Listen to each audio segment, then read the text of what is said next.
American Battery Technology Company, ABTC for short, stays positively charged since it holds powerful potential to evolve from a speculative development company into a key link in domestic lithium supply.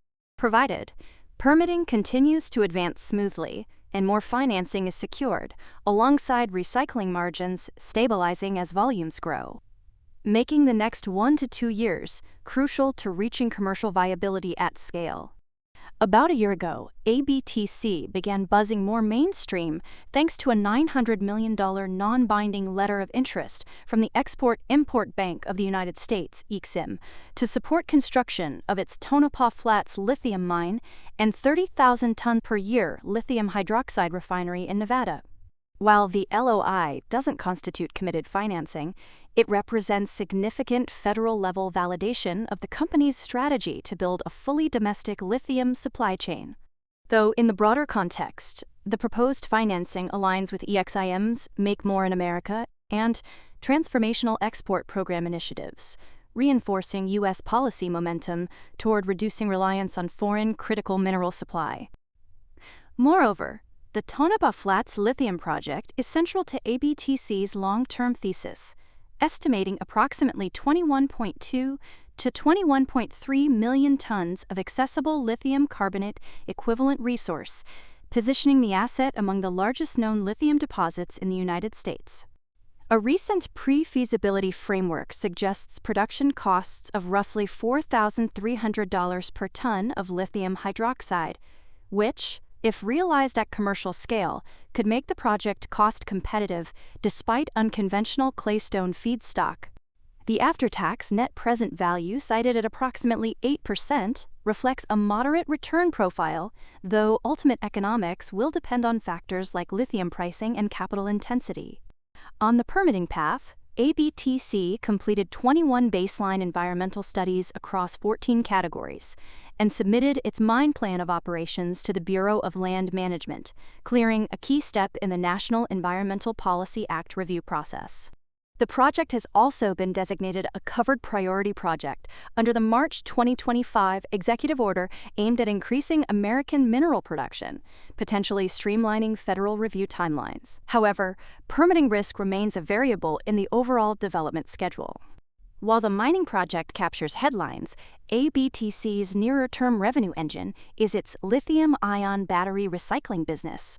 Revenue from its most recent quarter came in at $4.8 million, supplemented by $300,000 in interest income, bringing total quarterly revenue to $5.1 million, exceeding the combined revenue of the prior 4 quarters. However, expenses remain elevated. Cash operating costs were approximately $4.9 million. And total quarterly expenses, including non-cash items, reached $6.4 million, indicating sustained profitability still hasn't been reached. Nonetheless, ABTC supporters remain confident since it's seen as maintaining a relatively strong balance sheet for a development stage company, with $48.7 million in cash and 0 debt at the end of the quarter. That liquidity provides runway to continue scaling operations and advancing feasibility work. Still, capital requirements for the Tonopah Flats mine and refinery will be substantial. The potential $900 million from EXIM could substantially reduce financing risk, but until converted from LOI to binding commitment, funding certainty remains an unresolved issue, a barrier to battery business bliss, if you will. On the bright side, the recycling segment continues to roll along, with operations at the Nevada facility now running 24/7. As well as recurring revenue from battery shipments from automotive OEMs starting to play an emerging role, in addition to commercial volumes of low-impurity black mass now being produced at favorable pricing. Furthermore, work with the U.S. Environmental Protection Agency is helping out with what could be described as the largest lithium-ion battery cleanup in EPA history, involving approximately 100,000 battery modules from a grid-scale storage fire in California. ABTC estimates the recycling value of those materials at roughly $30 million at current prices. Beyond near-term revenue, this EPA-approved status positions the company as one of the few Western U.S. recyclers authorized to handle CERCLA-classified waste, strengthening its regulatory moat. On top of that, more expansion is underway, with a second recycling facility designed for 100,000 tons per year, supported by a previously awarded $144 million Department of Energy grant. However, government funding is a double-edged sword. In a notable setback, the DOE terminated a $57.7 million grant intended to support lithium hydroxide manufacturing, with approximately $52 million in reimbursable funds remaining at termination. Although ABTC has appealed and raised more than $52 million in public markets over the past year to maintain project continuity, the episode illustrates policy risk inherent in grant-dependent scaling strategies. On the reward side of the equation for bullish investors, ABTC's closed-loop demanufacturing and hydrometallurgical process differentiates it from traditional smelting-based recyclers. Its feedstock-agnostic capability enables processing of diverse lithium-ion chemistries while minimizing chemical consumption and environmental impact.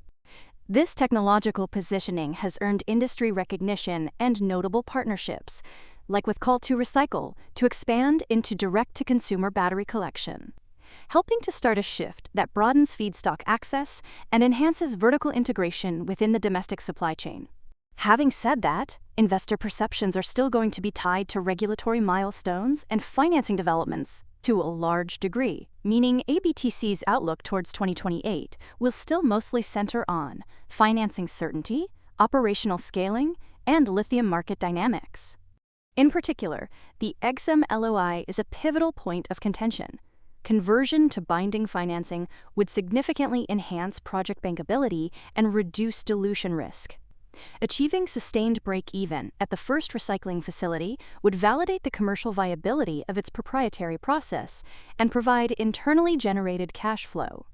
Meanwhile, lithium price volatility will directly influence Tonopah's ultimate returns and capital allocation decisions.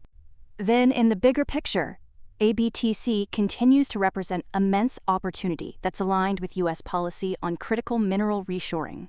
So even though building both primary extraction and secondary recycling infrastructure is capital-intensive, it's a highly logical move that coherently caters to domestic lithium supply security. Aside from lithium, other hot metals as of late have been gold and silver, so check out this simple, free guide that covers everything you need to know about buying gold and silver. Link in the description and pinned comment.